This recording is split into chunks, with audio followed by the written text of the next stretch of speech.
You know that feeling when you think you're getting a real handle on German and then, bam, you hit a grammar rule that feels like it only exists in dusty old textbooks? Well, today, we're going to tackle one of the big ones, the genitive case. And as a bonus, we'll also get into its cool friend, the passive voice, which is a neat trick for shifting the focus of your sentences. So let's dive right in. Okay, but before we get all deep into the grammar weeds, let's warm up our brains a little bit. And what better way to do that than with a classic German joke? It's a good one, I promise. All right, here's the setup. Picture this. Was soll man machen, wenn man in der Wüste eine riesige Schlange sieht? Or in English, what should you do if you see a giant snake in the desert? What would you do?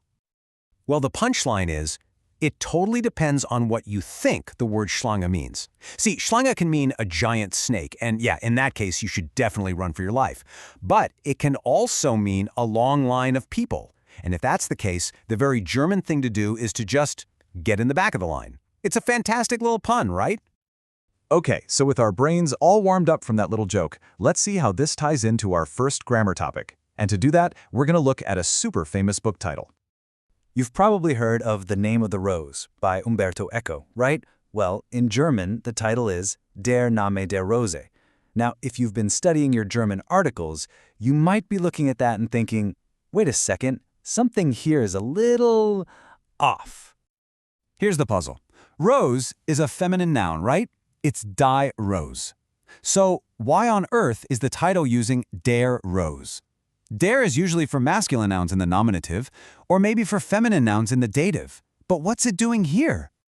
And the answer, my friends, is the genitive case. Der Genitive. This is it, the fourth and final case in German. Its main job? To show possession or a relationship between nouns. You can pretty much think of it as the of the case in English. So, der Name der Rose literally translates to the name of the rose. It's all about possession. And there you have it. Our German case table is now officially complete. Look at that beautiful final row. For feminine and plural, the article becomes der. For masculine and neuter nouns, it changes to des, and you also tack on an s or an es to the noun itself. It's so nice to finally see the whole picture, isn't it? Looks pretty straightforward, right? But here's where things get really interesting. Let's talk about the genitive's big secret, how it's actually used by native speakers out there in the wild. Okay, brace yourselves for a plot twist. In everyday spoken German, people barely use the genitive. Seriously, when you're just chatting with friends, it's pretty much gone. It's a ghost. So what do people say instead? Well, they've got this super common workaround. They just use the preposition von plus the dative case. So instead of the very formal genitive version, ist das der neue Wagen deiner Frau? You're way more likely to hear someone say, ist das der neue Wagen von deiner Frau? See, it means the exact same thing, but it's just easier and more common in conversation. Okay, so this brings up a pretty obvious question, right? If native speakers don't really use it in conversation, then why in the world are we bothering to learn it? And that's a fair question. The reason is, while it's vanished from most casual chats, the genitive is still the absolute king of written and formal German. It's kind of like the suit and tie of grammar. You'll find it everywhere in emails, articles, books, and you'll definitely hear it in more formal situations, like on the news. Let's look at a couple of examples that sound like they're ripped straight from a news report. Okay, check out this first one. A tourist got the surprise of his life when a seal slapped him with an octopus. And yes, that is a real thing that happened.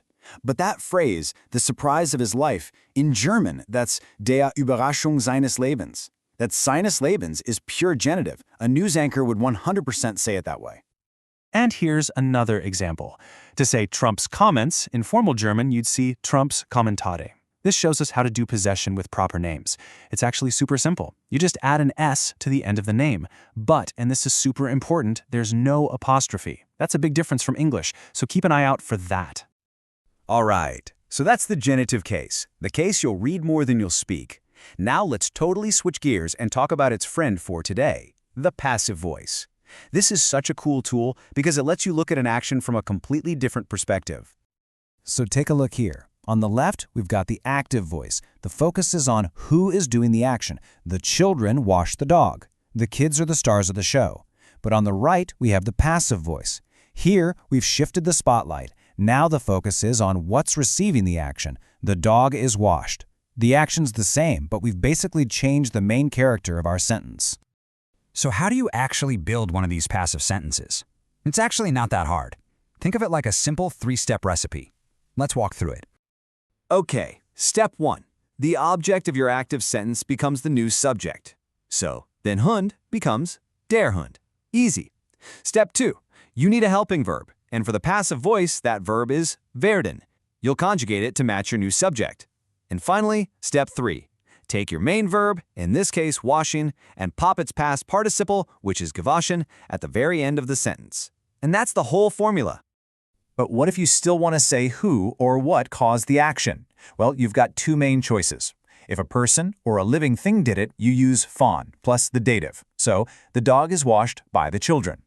But if the action was done by a non-living thing or an instrument, you use durch plus the accusative. For example, the area is monitored by video. So just ask yourself, person or thing? All right, one last piece of the puzzle. Adding modal verbs like must or can or should. This can look a little tricky, but the word order is always the same. The modal verb, like müssen, sits in its normal spot, right after the subject. Then, everything else happens at the very end of the sentence, where you'll have this little 2-verb combo. The past participle first, followed by the infinitive werden. So, to say, these dogs must be washed immediately, you get diese Hunde müssen sofort gewaschen werden. Whew. Okay, we have covered a lot of ground today. We've demystified the genitive case and learned how to flip sentences around with the passive voice. But we're not quite done with the passive just yet. So, I'm going to leave you with a little challenge, a little something to think about. We know how to say, the dog is washed. That's the present passive. But how would you say, the dog was washed? How do you put the passive voice into the past tense in German? Give that some thought, and we'll figure it out together next time. Talk to you then.